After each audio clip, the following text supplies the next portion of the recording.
ओम शांति। मुरलियों में बाबा जिन्न की कहानी का भी वर्णन करते हैं। तो वो क्या है ये जिन्न की कहानी, आइए सुनते हैं। एक बार एक गांव में एक ब्राह्मण रहता था और ब्राह्मण बहुत विद्वान पंडित था, शास्त्रों का ज्ञाता था और उसकी पत्नी भी उनके साथ रहती थी। पत्नी बहुत सौम्य सुशील थी, सरल स्वभाव वाली थी। वो दोनों ही घर में रहते थे, तो घर का सारा कामकाज पत्नी को खुद ही करना पड़ता था। परंतु कुछ वर्षों बाद पत्नी को भी घर के कामकाज करते करते थकावट सी महसूस होने लगी। अब उसको ऐसा लगने लगा कि काम करने के लिए कोई व्यक्ति ज़रूर चाहिए, तो कोई व्यक्ति कहाँ से लाएं? उसने अपने पति के सामने ये जिज्ञासा प्रकट की। तो उसके पति ने सोचा ठीक है, इस पर विचार करेंगे। और उसको मालूम था कि यज्ञ से बहुत कुछ बातें संभव होती हैं। हो सकता है कि कोई शास्त्र में ऐसा कुछ लिखा हो कि यज्ञ से हम कोई ऐसा व्यक्ति को उत्पन्न कर सकें। तो उन्होंने पुराने सब शास्त्रों को फिर से पढ़ना शुरू किया, तालपत्रों आदि को देखना शुरू किया।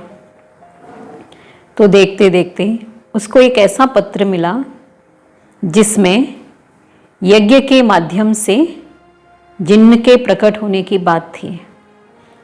बस फिर क्या था, ब्राह्मण ने तुरंत वो यज्ञ आरंभ किया और उस यज्ञ की अग्नि से एक जिन्न प्रकट हुआ और जिन्न सामने आया और उसने ब्राह्मण और उसकी पत्नी दोनों को सादर प्रणाम किया और कहा, आज से आप मेरे मालिक हैं और आप जो भी आज्ञा देंगे मैं उसे अवश्य करूँगा।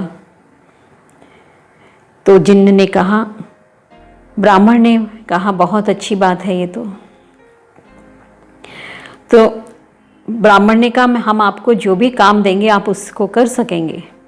जिन्न ने कहा कि बिल्कुल, मैं सारे ही काम आपके करूँगा, लेकिन मेरी एक शर्त है कि मुझे हमेशा बिजी रखना है। मुझे आप कोई ना कोई काम देते ही रहना, और यदि मैं खाली हो गया, कोई मुझे काम नहीं मिला, तो मैं आपको खा जाऊंगा। तो ब्राह्मण को ये शर्त मंजूर हो गई।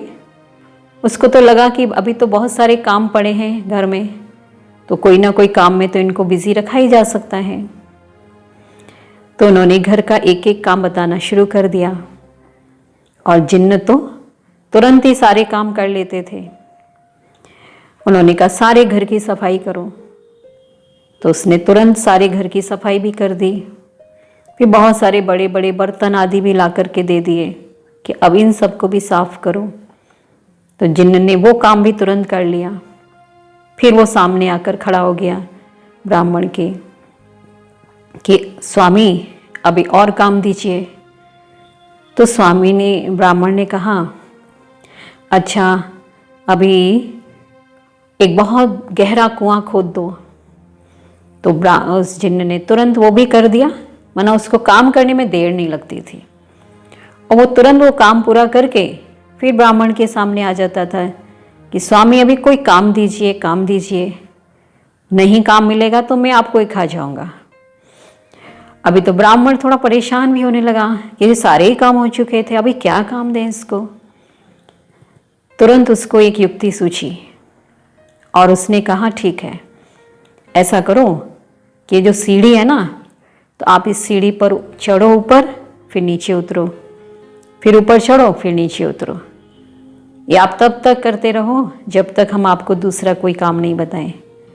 तो जिन्न खुश हो गया और वो सीढ़ी चढ़ना उतरना इसी में बिजी हो गया। तो उधर जिन्न भी अपने काम में बिजी और इधर ब्राह्मण भी खुश हो गया कि उसने जिन्न को भी बिजी कर दिया। तो ये कहानी का आध्यात्मिक भाव क्या है? श्री बाबा कहते हैं कि माया भी एक जिन्न के माफिक है। माया अर्थात मन के व्यर्थ संकल्प विकल्प। यदि हम मन को बिजी रखते हैं, एक राजयोगी अपने मन को मनमनाभव होकर रहता है, मन को बाबा की याद में, सेवा में, ज्ञान में बिजी रखता है, तो माया रूपी जिन्न का प्रभाव उस पर नहीं पड़ेगा। माया रूपी जिन्न उसको खा नहीं सकती, परेशान नहीं कर सकती। और जहाँ ज्ञान और योग सेवा से फ्री हो गए तो माया रूपी जिन्न भी सामने बैठी है और वो जरूर खाएगी। इसलिए मन को सदा ही बिजी रखना है ज्ञान और योग में। तो ये कहानी हमें यही सिखाती है कि मन मनाभव होकर रहें। ओम शांति।